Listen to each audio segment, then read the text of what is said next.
मैं आपका दोस्त विशाल त्यागी आप सभी का स्वागत करता हूं अपने न्यूज़ इंडिया फर्स्ट चैनल में।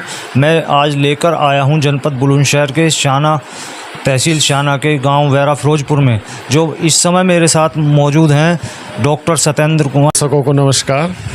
तो नेताजी, मैं जानना चाहता हूं कि आप इस जो राजनीति का आपके मन में जो अंकुरण पैदा हुआ तो ये क्या लेकर हुआ, अगर भविष्य में आपको कोई सीट आती है तो आप क्या सोचकर उसको सबसे पहल कार्य क्या होगा? देखिए, जो राजनीति है या जो भी लीडरशिप है, जीवन के हर क्षेत्र में लीडरशिप होती है।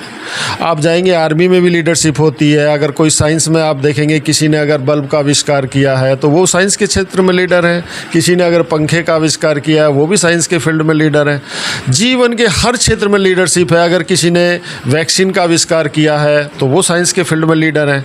तो हमें मानव जीवन को अच्छे से अच्छा बनाना है, इसलिए हम राजनीति में आए। हमने देखा कि भाई समाज में बहुत डिस्क्रिमिनेशन है, शोषण है, अत्याचार है, तो हमारे मन में विचार जागा कि क्यों ना समाज को ही सुधारा जाए। आज जातिवाद बहुत भयंकर सीमा पर बढ़ता जा रहा है और जब से भारतीय जनता पार्टी सरकार आई है तो और जातिवाद बढ़ा है। हिंदू मुस्लिम में बहुत दूरियां बढ़ी हैं। तो ये जो हेट एंड फियर की थ्योरी जो आज चल रही है उसको हमें ख़त्म करना है, एक अच्छा भारत बनाना है। आज दो तरह का भारत है, एक गरीब का भारत है, एक अमीर का भारत है। हमें इसे एक भारत बनाना है, अच्छा भारत बनाना है। सदा सदा के लिए कोई अमर नहीं है।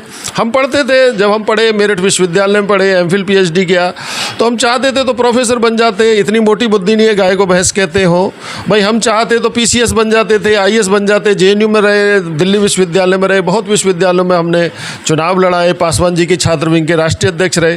तो हम जो आए हैं एक सामाजिक न्याय की लड़ाई के लिए हम राजनीति में आए हैं। और आजकल भीम आर्मी आज़ाद समाज पार्टी को हम उत्तराखंड देख रहे हैं, उसके सह प्रभारी हैं। जैसा आपसे हमारी बात हो ही रही है, तो हम उत्तराखंड में भी एक अच्छा हमने वहाँ आधार बनाया है और हमारी पार्टी बहुत तेज़ी से उत्तराखंड में उभर रही है। और हम एक तीसरा मोर्चा का एक वहाँ विकल्प है।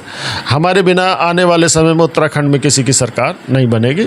हमारे प्रदेश अध्यक्ष महक सिंह जी दिन रात मेहनत कर रहे हैं और तमाम साथी हैं, किस किस का नाम ले, वसीम भाई हैं और तमाम सभी जातियों के लोग हमसे आज जुड़ने के लिए आ ही रहे हैं। पार्टी में बहुत सारे लोगों को अभी हमने भगवानपुर से जुड़वाया है। भगवानपुर से एक साथी अमित जी हमारे साथ जुड़े हैं, मजबूत साथी हैं।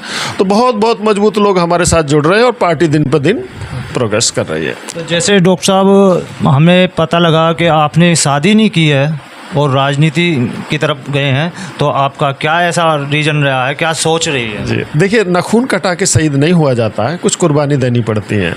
अगर हम शादी कर लें, देखिए संघ में बहुत सारे लोग हैं शादियां नहीं करते और अपना काम करते रहते हैं।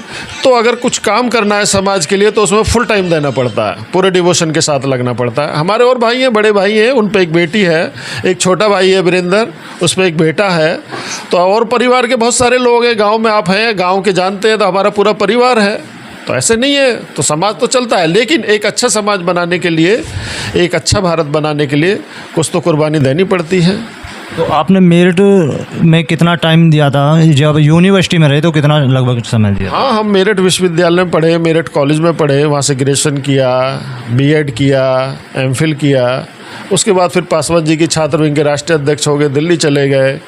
और आजकल हम पिछले एक डेढ़ साल से चंद्रशेखर भाई के साथ में उत्तराखंड संभाल रहे हैं। भीम आर्मी आज़ाद समाज पार्टी के उत्तराखंड के सह प्रभारी हैं। अगर जनता ने आपको चुना, भविष्य में जनता ने आपको चुना, तो आपका पहला मुद्दा क्या होगा? किस तरीके से क्या सोच रही? देखिए, हम तो जो राजनीति में आए हैं, राजनीति में तीन तरह से लोग आते हैं। एक फैशन में आते हैं, एक इमोशन में आते हैं, एक क्रिएशन में आते हैं। तीन तरह से लोग आते हैं। तो हम लोग तो क्रिएशन के लिए आए हैं। हमें एक ऐसा देश और समाज बनाना है जिसमें हम सुधार कर सकें। हम सुधार के लिए राजनीति में आए हैं। हम फैशन में नहीं आए, ना ही हम इमोशन में आए, हम क्रिएशन के लिए आए हैं, एक अच्छा भारत बनाने के लिए आए हैं। और हमारे लिए कोई ये नहीं है, देखिए हम यहाँ इंटर तक पढ़े हैं, गांव में हम रहे हैं तो इंटर तक रहे, उसके बाद मेरठ रहे हैं, दिल्ली रहे हैं। तो हमारा तो सारा जीवन बाहर ही रहा है। आप देखते हैं हमें बहुत सारे बच्चे, आजकल के बच्चे गांव के भी नहीं जानते हैं, छोटे छोटे बच्चे नहीं जानते हैं। हम उन्हें बिठा के पूछते हैं भाई किसके हो, कैसे हो। तो ये सारी जो चीज़ें हैं हमारे लिए कोई वो नहीं है कि हाँ भाई ये धरातल है, या हमारे लिए पूरा देश है, हम पूरे देश के नेता रहे हैं, तो हमारे लिए पूरा देश है। उत्तराखंड हमारा एक भाग है। पहले तो उत्तराखंड भी प्रदेश में ही आता था, उत्तर प्रदेश है, अब बट गया, अलग हो गया, लेकिन इतना भी अलग नहीं हुआ कि हम वहाँ काम नहीं कर सकते। तो हम तो देहरादून भी पढ़े, हमने BA में एडमिशन लिया था देहरादून, तो DAV PG कॉलेज में रहते थे, वहाँ एक हॉस्टल था चावला स्वीट शॉप के पीछे, उसमें रहते थे। तो हमें तो उत्तराखंड का और उत्तर प्रदेश का वो कोई अलग नहीं है, हमारे लिए तो एक ही प्रदेश है। तो हमें बड़ा मज़ा आ रहा है वहाँ काम करने में, अच्छा लग रहा है, और बहुत अच्छे प्यारे लोग हैं, सच्चे लोग हैं, और अच्छे का साथ देने वाले लोग हैं। तो आप अपनी तरफ से जो जनता को कुछ संदेश देना चाहेंगे हमारे चैनल के माध्यम से? हाँ, देखिए अब ये दौर आ गया है, मैं ये संदेश देना चाहता हूँ कि देखिए ये जो लोकतंत्र है, अच्छा लोकतंत्र हम तब बना सकते हैं जब हम एक अच्छा नेता चुनें।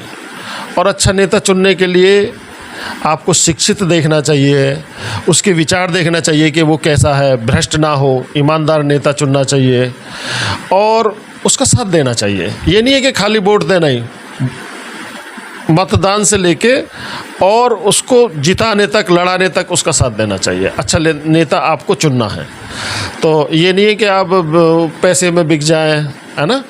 काशीराम जी कहते थे कि भाई हमें जो है टिकाऊ, है ना, बिकाऊ नहीं टिकाऊ।